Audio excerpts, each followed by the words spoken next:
Guys, this is Darren Seacrest again.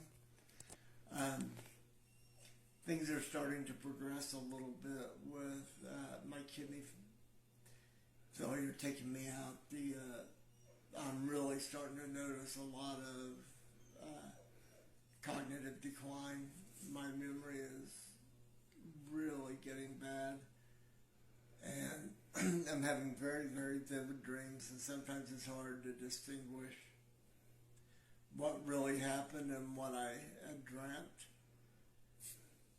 I'm getting more and more tired, and it's harder to stay awake, and as the toxins continue to build up in my blood, that's going to get worse and worse. It's going to be kind of hard to predict the timeline of what's to come, because we're a little bit of uncharted territory with me being so long out of that since I stopped dialysis. But the big thing to expect is my mental abilities to continue to decrease, and being harder and harder to stay awake, and there will come a point when I'm asleep my respirations are going to change a lot, until eventually this is what's called Cheyne-Stokes respirations, which is a series of rapid breaths followed by a series of no breathing at all. And with that kind of respiration, there's really not a lot of oxygen exchange, which will probably be followed by my heart going into ventricular fibrillation, which it'll just kind of quiver and not pump blood. At that point, I will no longer be here, even though I'll still have sounds coming out of me and some movement, possibly. But then it's within minutes that I'll eventually go ahead and die completely. Like I said, I'm still committed to documenting and showing everything to do with it. Just realize whenever I get to that point where the respirations are changing, my mouth will probably be open most of the time, my eyes partly open, but there will be really no consciousness. I won't be suffering at that point. Don't know exactly what I will be experiencing, but I've seen other people die a natural death, and you can tell from their vital signs and everything that they're not hurting. So like I said, don't know how long it's going to take.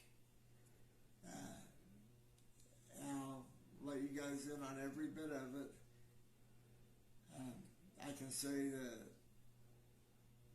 the cognitive decline is probably the part that is the hardest to accept. And anytime I'm going to say things on the video the way I remember them, but I'm going to have my wife edit and put some text beforehand letting you know the way it really happened was a little different than I remembered it. But I want you guys to be there for the whole thing and to see it all. We had a really good night tonight. We got invited over to a friend's house for dinner, and he's a very good chef. He made speckled trout and crawfish etouffee, and I ate a lot more than I should have, but it was good.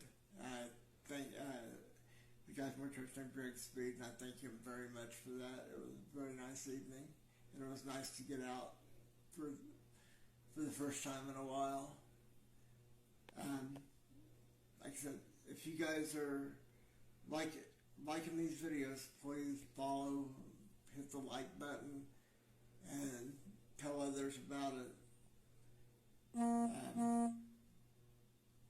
And be sure to help each other out. We're all going to go through this eventually.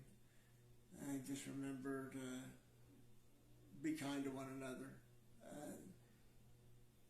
Help each other through everything, including this final transition in life. Thank you, and we'll talk to you more tomorrow. Bye.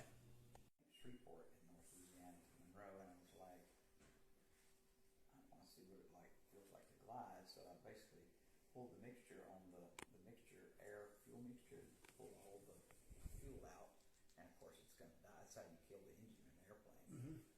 And so, but the propeller was still windmilling, and so I was like, I want to hear it stop. So I pulled up almost to a stall and got slow, and then the propeller stopped. And once it stops, it takes a lot of speed to get it back, but it stopped, and then I was like, and long story short, I didn't get the engine back started and had to land in the pasture with no engine, and just dumb on my part. And I did a couple things equally dumb, and at some point I was like, I saw this sign out at the airport, and it says, this old snaggletooth guy, you know, in front of a tree. He looked about 100, but and it said, there are old pilots and there are bold pilots, but there are no old bold pilots. And I was like, maybe I should tone it down a little bit and not be so I know Ray said the scariest thing he ever did in his life was the first time when he was flying from South Florida back here, instead of just going out and staying over land the whole time, he went over the Gulf. Said he'll never do it again. Said no matter what his instruments were saying, he felt like he was in a bad attitude the whole way, and he said he made all kinds of jokes with God if he would ever get back to overland. He said that's the last time he flew